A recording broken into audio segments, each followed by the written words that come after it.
no ha gustado mucho ese tipo de negocio, no solamente por lo que se hace, porque ya la gente dice, oh, eso ya no se usa, todo es digital. No, no es la realidad. Y No, yo no lo es la aprendí realidad. ya después que estaba en el negocio. Yo siempre soy más, cómo crecer el negocio, cómo crecer el negocio. Mi compañero, tenemos que cortar los gastos, tenemos que ver esto. Él es más responsable físicamente que lo que yo soy. Yo le digo, vamos a resolver eso alimentando más negocios, ¿no? En vez de vamos a buscar formas de... Entonces, esos dos tipos de visiones es importante tenerlo.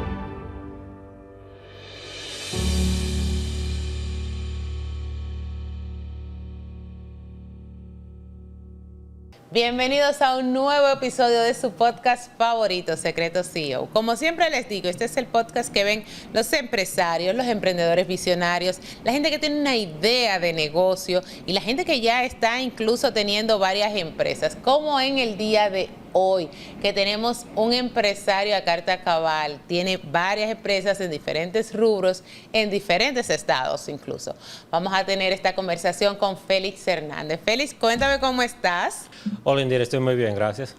Qué bueno, estoy muy contenta con tu trabajo, déjame decirte, porque señores, ustedes que vieron las redes sociales de lo que fue CEO Talk Innovation de esta edición, pudieron ver parte de tu trabajo en diferentes cosas que dimos, incluso en uno de nuestros lanzamientos, que fue la cajita de CEO Bots, también tenemos materiales tuyos. Pero antes de hablar de todo eso que tú sabes hacer y que lo haces muy bien, vamos a hablar un poco de ti. Naces aquí en Estados Unidos, en República Dominicana. Cuéntame un poco de tu historia. Bueno, yo llegué aquí a Nueva York a los 10 años, nací en Bonao, la República Dominicana, y mi papá inmigrante nos trajeron aquí a una pequeña edad para la mejor educación, todo el sueño el americano. sueño dominicano también. Así es. Entonces, un sacrificio muy grande de ellos, y por eso lo agradezco muchísimo, porque ellos me trajeron acá para eso, para la educación, y eso lo tengo en mente todo el día, y por eso que trabajo tanto como lo hago. Sí, trabajas mucho. Ustedes van a ver todo lo que trabajas. Cuando tú vienes a los 10 años, Félix, ¿tuviste algún choque cultural? O sea, ¿te sentiste como extraño cuando tuviste que entrar a la escuela? Tal vez no manejabas el idioma, tal vez a la perfección. No. ¿Cómo fue eso? Bueno, eso fue una transición muy difícil para mí como a los 10 años. No solamente por el idioma, eso fue parte de eso, pero también siempre era muy tímido. Entonces, cuando iba a la escuela, todos los niños ya siempre estaban en su grupito. Yo entré aquí al sexto grado, entonces ya no conocía a nadie, no sabía el idioma. Sí nos pusieron la clase con todos los otros dominicanos, y eso fue un poco más fácil, pero también por eso hasta el high school no manejaba el inglés tampoco muy bien, porque siempre estaba con la misma clase, los mismos estudiantes, siempre en la clase de ESL, que solamente daban una clase en inglés y todo lo demás en español.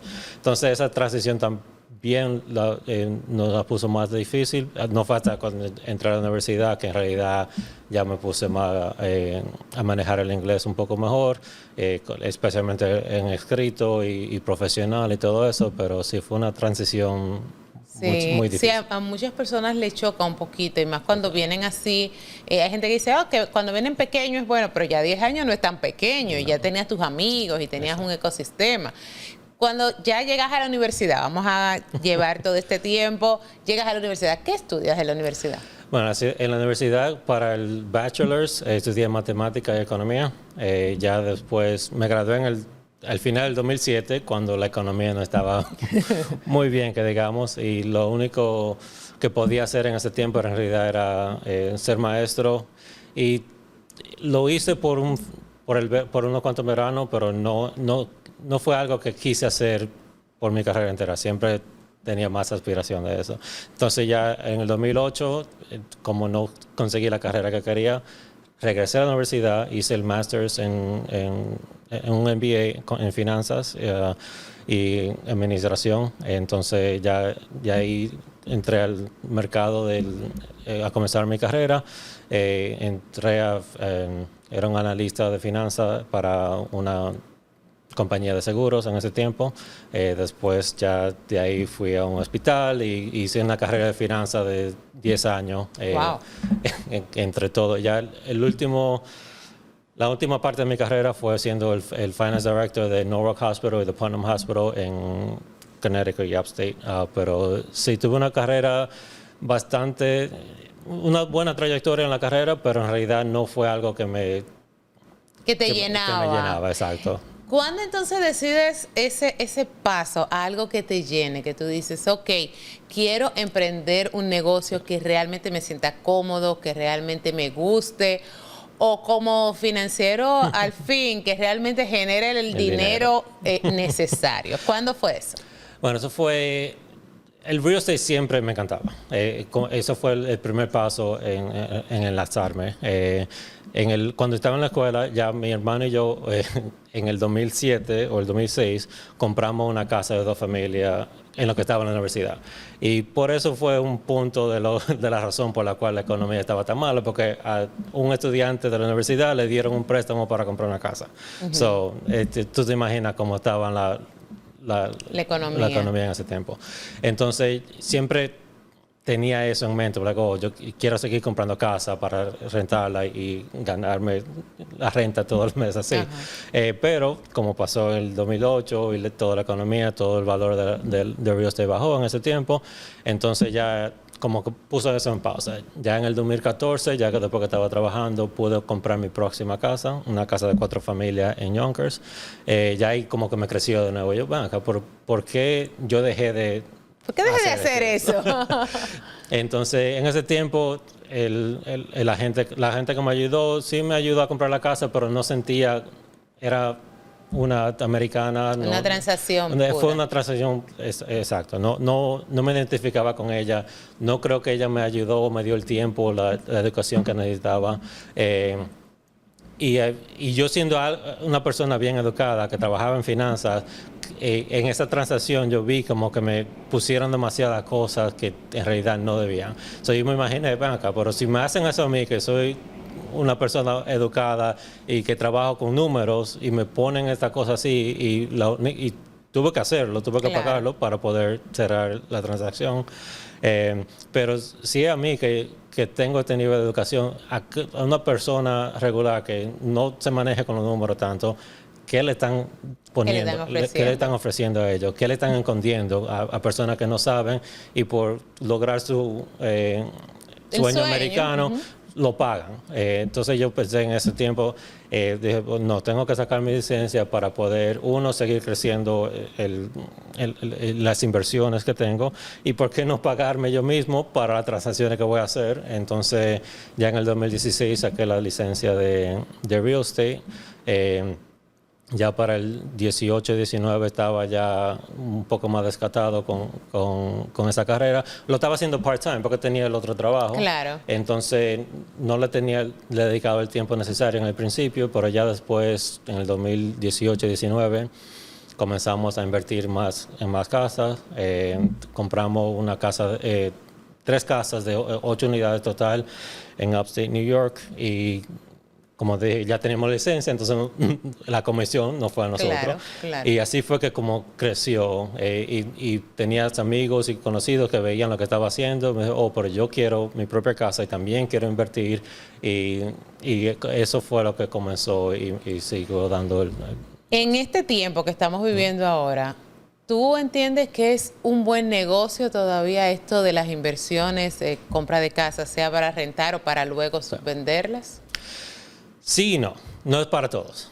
Ahora mismo el mercado está demasiado apretado, no hay suficiente inventario en el mercado, el interés está bien caro, entonces los números no siempre funcionan para todo el mundo. Si hay personas que puedan esperar, comprarla ahora que están un poco cara y con el interés no tan alto y durar 1 o 2 años, ya que baja el interés, refinanciar y ya ahí los números serían mucho mejores. Como a reponer. A reponerse y también la apreciación en este tiempo. Ya la casa, ahora mismo estamos viendo los últimos 10 años la casa sube y siguen subiendo. Sí. Así que si pueden esperar esa apreciación, no todos lugares lo hacen.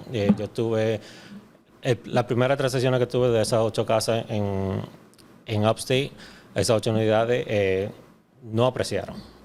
Sí tenían cash flow, las rentas se pagaban y tenía un buen cash flow, pero ahora mismo la estamos tratando de vender y en ese mercado no ha subido.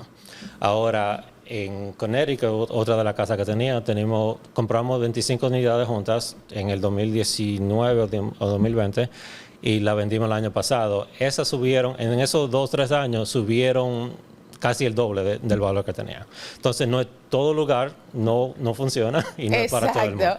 Eso te iba a decir, pero hay muchas personas, por ejemplo, pasó en pandemia y yo sé que ahora también hay muchas personas que están haciendo esas compras fuera de... Antes era New York, New Jersey, Nueva York, New Jersey, pero ya ahora escucho mucho el Connecticut, escucho mucho el Boston. Bueno, Boston está ya creo que lleno. Sí. Yo creo que ya Boston está lleno, pero escucho todos esos estados, todos esos lugares que antes la gente no lo veía tal vez para hacer una inversión o vivir y ahora sí pueden hacerlo. Sí, ahora mismo Pennsylvania, por Filadelfia, hay muchos inversionistas invirtiendo en ese lugar porque todavía se consiguen unidades en $80,000, $100,000 por unidad de una casa de 2 o 3 familias. En Connecticut existían, ya no tanto. Sí aparecen todavía. Por ejemplo, un cliente que ya había comprado casa, compró su primera inversión ahora, una casa de 3 familias por $500,000 en New Haven, en Connecticut. Ya una casa bien grande de 4 habitaciones cada apartamento, la estamos arreglando ahora mismo para ya ponerle al mercado a rentarla. Lo bueno de ese mercado es que los programas de sesión 8 y cosas así del gobierno trabajan mucho mejor que aquí en Nueva York. En la ciudad de Nueva York hay muchas limitaciones, muchos diferentes programas.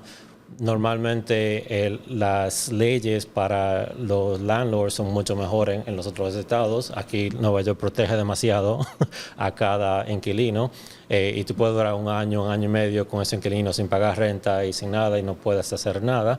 Pero en Connecticut las leyes y en otros estados las leyes son un poco más fácil de navegar para poder sacar inquilinos que no estén pagando. Pero esos programas trabajan muy bien y ya los límites de los programas han subido mucho. Ese apartamento que estamos arreglando ahora estaban rentados en $1,600, ahora ya arreglado lo va a rentar en $2,400, $2,500 a un programa del gobierno.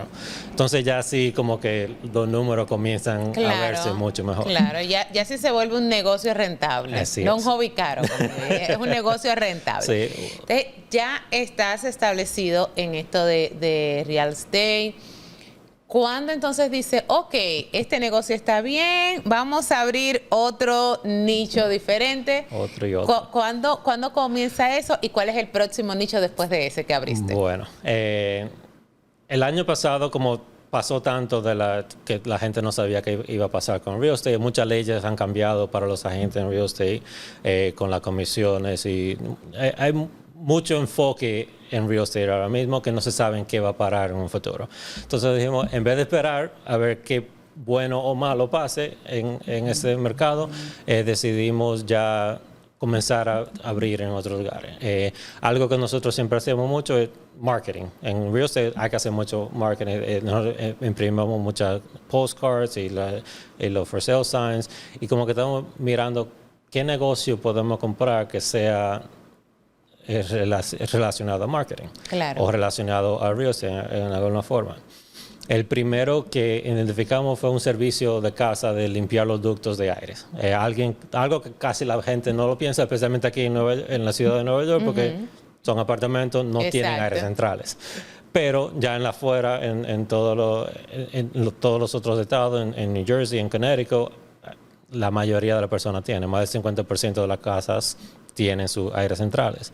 Entonces, eso fue un buen paso de, esto puede ser una compañía rentable, precisamente que podemos usar ya el network que nosotros tenemos de real estate para tratar de ayudar uno al otro.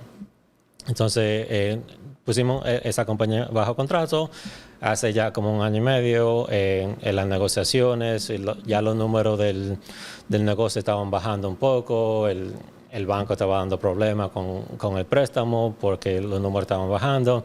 Entonces se demoró casi 1 año para poder hacer el cierre de ese negocio.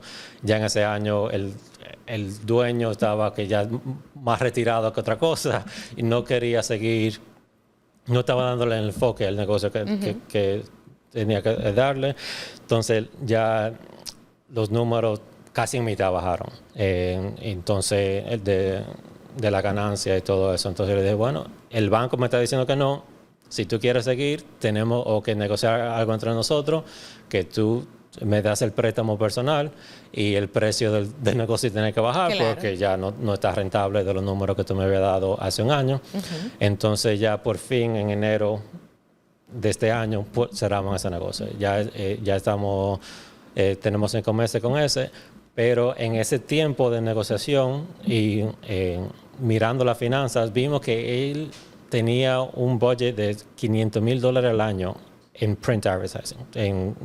Y ahí se te prende el bombillo y te dijiste, aquí hay otro negocio. Aquí hay otro negocio. Porque yo no me pago la mitad de eso a mí mismo. Exacto. En vez de pagarle 500 a otra persona. Entonces yo vi eso como una oportunidad. Y dije, ok, ahora tengo que buscarme una compañía que me haga eso. Ya los tiempos de yo empezar de cero, ya el tiempo mío ya tiene valor y no puedo empezar de cero como antes. Ya como tú dijiste, hobby caro, eso pasa mucho. Ya la línea de prendición, la curva de prendición es muy diferente. Entonces estamos buscando siempre ya negocios que estén establecidos, con empleados, aunque los números no estén bien y como quiera hay que comenzar casi de cero, pero ya tiene algo que se está corriendo y cubriendo. Claro, es que te vienes convirtiendo como un inversionista. Exacto. Más entonces, que vamos a empezar desde cero un negocio. En vez de invertir en casas, ahora estamos invirtiendo en negocios. Bueno, las dos todavía, pero ese fue el punto. Entonces, cuando vi eso, comencé a buscar compañías de marketing y encontré esta impresora primeramente, es una franquicia y esa franquicia está en los Estados Unidos entero. La primera franquicia que yo vi fue una que estaban vendiendo cerca de Albany. Y yo le dije, bueno, esto puede ser interesante, no importa porque yo me puedo mandar cosas, entonces no importa en realidad dónde esté. Y venía ya con el edificio también. Y dije, bueno, pero perfecto. Tiene el real estate y tiene el negocio. Y ya sería mejor así. Pero cuando comencé a hablar con el vendedor, me dijo, no, para la franquicia siempre es bueno que esté cerca de donde sea, pero tengo un dueño posiblemente en Stanford que quiera vender. Entonces, así comencé, bueno, está bien, vamos a hablar con él. Por eso compras en Stanford. Por eso la compré en Stanford. Fuimos a verlo, el negocio estaba en la baja también, porque ya no tenía enfocado, solamente tenían un empleado y no hacían nada de networking o de ningún tipo de marketing para atraer más negocios. Entonces, vimos eso como oportunidad. Y dije, bueno, si de este negocio puedo también darle negocio a este, entonces sería algo que tú lo puedas hacer el leverage a todos los negocios. Hacer lo que es un ecosistema. Exacto. Hacer un ecosistema. O sea, que para el que no entiende muy bien lo que es un ecosistema cuando se está haciendo negocio, es que uno de tus productos o servicios de tu empresa alimente el otro y ese alimenta el otro. Entonces, una gente puede entrarte por la imprenta, pero terminar comprándote una casa. O puede empezar comprándote una casa y terminar o haciendo inversión o también haciendo la imprenta. Entonces, eso funciona mucho de los ecosistemas, sobre todo en este tiempo como está la economía. Exacto. Entonces, esa era la idea. Entonces, ya en julio compramos ese negocio. Ya vimos el otro negocio, el de limpiar los ductos, entramos en contrato. y el otro comenzó después y cerramos de una vez. Porque ya ese fue mucho más fácil, ya tenía la franquicia en cosas. Eso en un mes y medio ya estábamos listos y operando. Eso lo compramos en julio del año pasado y ya eso me ha abierto muchísimas más puertas, como conocerte de Ajá, sí, entonces, sí, nos conocimos por esa franquicia. Exacto. Entonces, por eso ya yo cada semana voy a uno o dos eventos de algún tipo de networking, de algún tipo, para conocer a empresarios en diferentes lugares, para uno comenzar con este negocio. Y nunca me gusta decir, oh, yo hago esto y esto. No, yo estoy ahí representando este negocio y ya después de ahí que nos conocemos, entonces ya puedo introducir los otros. Pero no porque a veces la gente cree, oh, tú haces demasiadas cosas, tú no eres buena en ninguna. Yo sé de eso. A mí me dicen a veces, ¿por qué tú? Por ejemplo, cuando yo voy a un evento o me invitan como speaker y me invitan a hablar de comunicación corporativa. Sí. Yo hablo de eso, pero luego que tú entras a mi web o vienes aquí y dices, oh, pero tienes un estudio. Ah, pero también haces, pero ¿y por qué tú no lo dices? Y yo, bueno, ya después que tú entras y me conoces, entonces yo te puedo mostrar todo lo que hago. Pero si nos diversificamos tanto en una presentación, la gente va a decir qué es lo que hace. Sí, que están perdidos, tienen demasiada... O van a pensar también, porque hay dos cosas. Hay una forma de hacer negocios que yo a veces bromeo mucho. Digo, yo eso se hacía 15 años atrás. Antes, la forma de hacer negocio era solamente una cosa. Ahora, la diversificación es lo que da es la rentabilidad. Entonces, tenemos que tener varios canales de entrada de negocios y no necesariamente tienen que ser del mismo rubro, pero tú lo puedes manejar todo y delegando, lógicamente. Sí. Pero me gustó mucho y por eso quería traerte al podcast, porque tú manejas varios rubros y lo estás sabiendo y unir incluso uno con el otro y hacer el famoso ecosistema, que es una palabra que se usa mucho ahora y que es lo que realmente está monetizando, señores. Tener un solo negocio, una sola línea no está funcionando. Y lo dijiste hablando, por ejemplo, del caso del real estate. Sí, en un momento te fue muy rentable, pero si baja, si tú tienes 3 canales y uno te baja, te quedan 2 para seguir sustentando. ¿Cuál es el próximo paso? Ya sabemos que está lo del real estate, la compañía de limpieza de los ductos de aire, está la imprenta, que por cierto, ¿tienes una sola franquicia o vamos por la segunda? Ya vamos por la segunda. Como te dije, nos ha gustado mucho ese tipo de negocio, no solamente por lo que se hace, porque ya la gente dice, oh, eso ya no se usa, todo es digital. No es la realidad. No, y yo lo aprendí ya después que estaba en el negocio. Entonces, eso nos gustó tanto que le dijimos a la persona de la franquicia, si te aparece otro que sea o en Nueva York o en New Jersey, ya que tenemos el de Connecticut, nos deja saber. Entonces ya hace como 6 meses me dijo, oh, tengo un dueño que se va a retirar, tiene el negocio por más de 30 años, él no es parte de la franquicia todavía, pero podemos comprarlo y convertirlo en la franquicia. Dije, sí, está bien, vamos a hablar.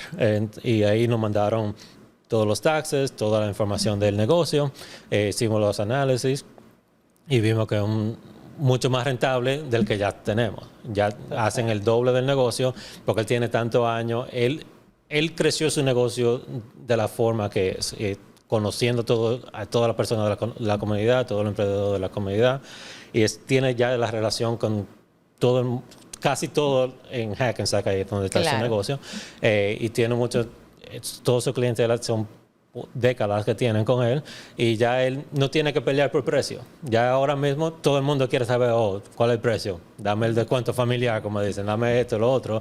Pero ya como él creció su negocio, ya la persona, porque ya lo conocen por tanto tiempo y tienen ese tipo de relación, ya el precio que le da es el precio que paga. Claro. Entonces ya por eso dije, bueno, y él, aunque se va a retirar, en los últimos 2 años ha crecido el negocio, como quiera.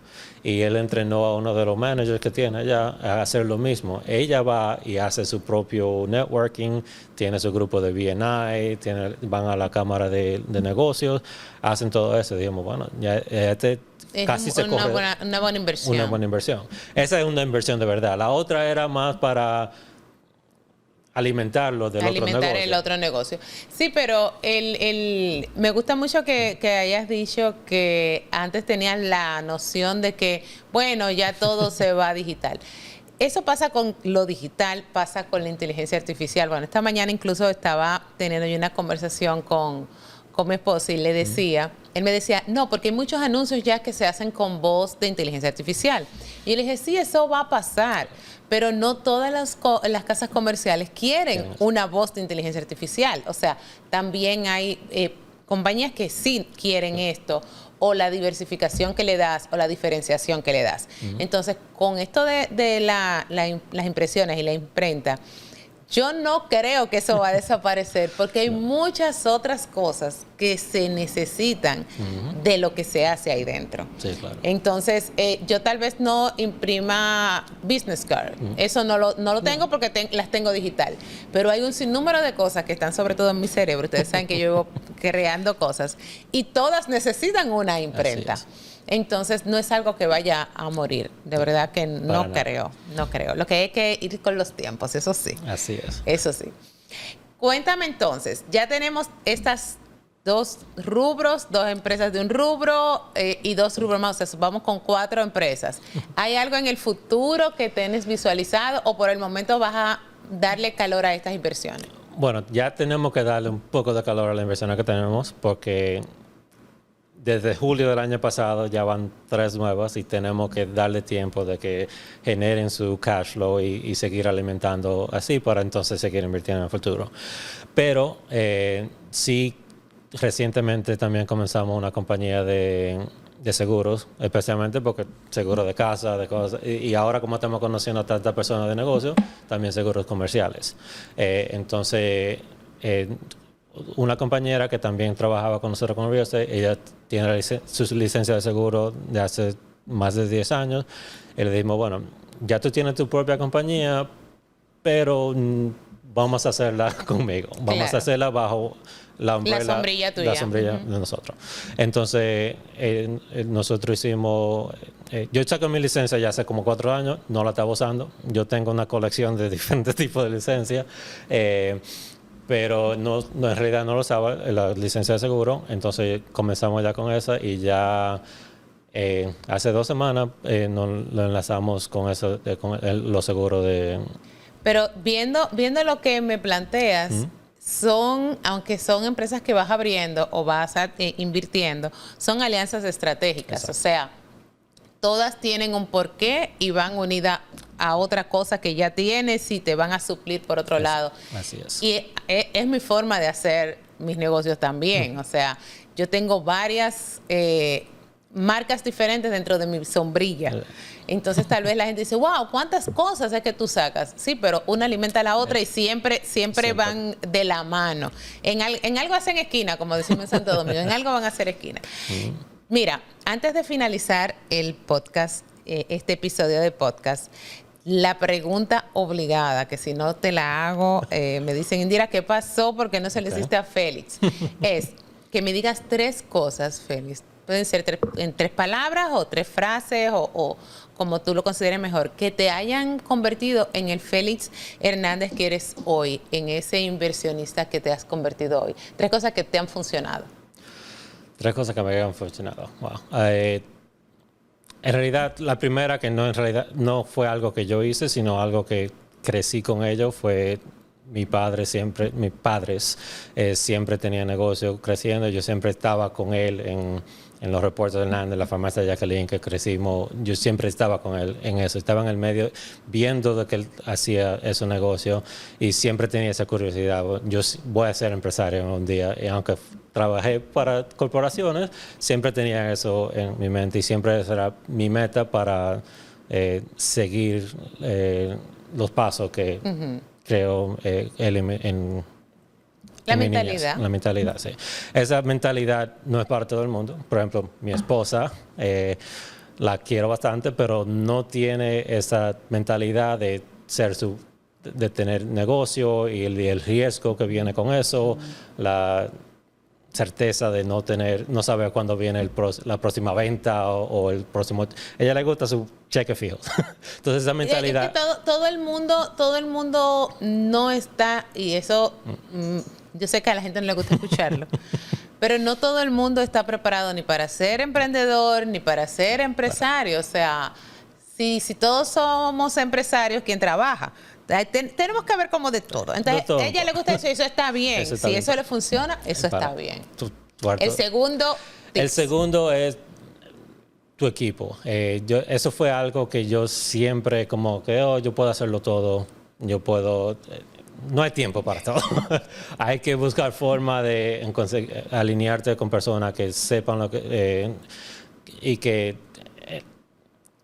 hagan cosas que tú no quieras hacer. Eso es lo más importante, porque si van a hacer lo mismo, si son el mismo tipo de personalidad, no va a trabajar, porque le van a gustar hacer la misma cosa y no van a querer hacer la misma cosa. Por ejemplo, yo siempre soy más, cómo crecer el negocio. Mi compañero tenemos que cortar los gastos, tenemos que ver esto. Él es más responsable físicamente que lo que yo soy. Yo vamos a resolver eso alimentando más negocio, en vez de vamos a buscar formas de... Entonces, esos dos tipos de visiones es importante tenerlo. Alguien que tenga las ideas y alguien que implementa las ideas, como estamos hablando ahorita. Tener una persona que sea... que te ponga tus ideas al pie y que no solamente te entienda a ti como persona, que vea, que como que te lea la mente casi. Y son difíciles. Yo tengo dos gente así que me leen la mente. Son difíciles, pero nosotros hemos sido bien afortunados en tener una o dos personas que ya tenemos 5 años con uno del asistente virtual que tenemos, y ella sabe cosas que ya a mí se me han olvidado. Ella hace el HR de nosotros. Yo digo, ¿cuándo es el aniversario de esta persona que tenemos que hacerle algo? Ella es la que sabe todo lo de back office. Ella... Porque es su área de genialidad. Tenemos que tener las áreas de genialidad de cada colaborador. Así es. Que lo hablábamos incluso fuera de cámara tú y yo. O sea, yo puedo tener muchas ideas. A mí, yo creo que desayuno, como y ceno con una idea diferente. Pero para cada una de esas ideas, yo busco qué estratégicamente me funciona aquí, que me funciona aquí. Entonces, así uno puede ir balanceando, porque no podemos hacerlo todo. No somos pulpo. Y el primero, ya me dijiste 2. 1, 2. Ahora el tercero. El tercero es tener paciencia. Ahora mismo todo el mundo cree que van a tratar algo y ya instantáneamente se van a convertir en el próximo Steve Jobs, como hablamos ahorita. Todo con su tiempo, a su tiempo. Nosotros tenemos muchos agentes que comienzan con nosotros en el equipo de real estate, y ellos creen que todo se les va a dar en un plato y que ellos van a comenzar, sacaron su licencia y ya el próximo mes ya van a vender 10 casas. No es así. Todo hay que hacerlo paso por paso, tener la paciencia, aprender lo que tenga que aprender y darle seguimiento a todo. Yo solamente porque tú dices que trabajas no quiere decir que vaya a trabajar, y tener la paciencia y de poder darle el seguimiento y seguir arriba de eso, que todo a su tiempo va a trabajar. Así es, somos de horno de leña, no microondas. O sea, hay que ir con calma. Y mira, a mí me pasó con una clienta mía que me dijo la semana pasada que quería cerrar su negocio. Le digo, ¿pero por qué lo quieres cerrar? No, que no me está generando. Yo, ok, ¿qué tiempo tienes en el negocio? 7 meses. Digo, ¿y cómo tú pretendes que en 7 meses tú vas a sacar la ganancia del negocio, de lo que tú invertiste ahí? O sea, jamás va a pasar eso. O sea, o tienes que hacer un business plan que sepas en qué tiempo ese dinero va a venir para atrás, o tienes que, si ya lo hiciste sin business plan, trabaja al menos 3, 5 años y después tú dices, no funciona. Así es. Pero en 7 meses jamás va a pasar. Félix, quiero agradecerte haber estado conmigo hoy en el podcast. Gracias a ti. Bueno, señores, ustedes vieron ahí ya cuando salió el nombre de Félix, ahí estaba sus redes sociales para que ustedes puedan seguirlo, puedan ver también las demás empresas. Vienen muchísimas cosas que tenemos ya en mente y que sé que vamos a poder trabajar en conjunto. Si compraron la caja de CEO Bots en CEO Talk Innovation, ese vaso hermoso de CEO Club es creación de Félix, y así van a ver muchísimas cosas también que ustedes van a ver. Quiero agradecerle a todos los que nos siguen a través de nuestro canal de YouTube. Recuerden suscribirse ahí debajo en el botoncito rojo. Yo nunca sé de qué lado está, pero está ahí debajo de mi imagen. Comenten lo que usted entienda que le funcionó o no le funcionó de esta entrevista. Compártala. Si nos ves a través de Apple Podcasts o Spotify, también muchísimas gracias, suscríbete, descarga el episodio y compártelo. Pero si nos estás viendo a través de televisión, sea TV Quisqueya aquí en Estados Unidos o Telemedios, Canal 8 en República Dominicana, muchas gracias por tu sintonía y riega la voz para que más personas también vean nuestro programa. Nosotros nos vemos y nos escuchamos en el próximo episodio. Y si te preguntas por qué, porque los CEO hablamos de negocios. Indira Báez estuvo contigo.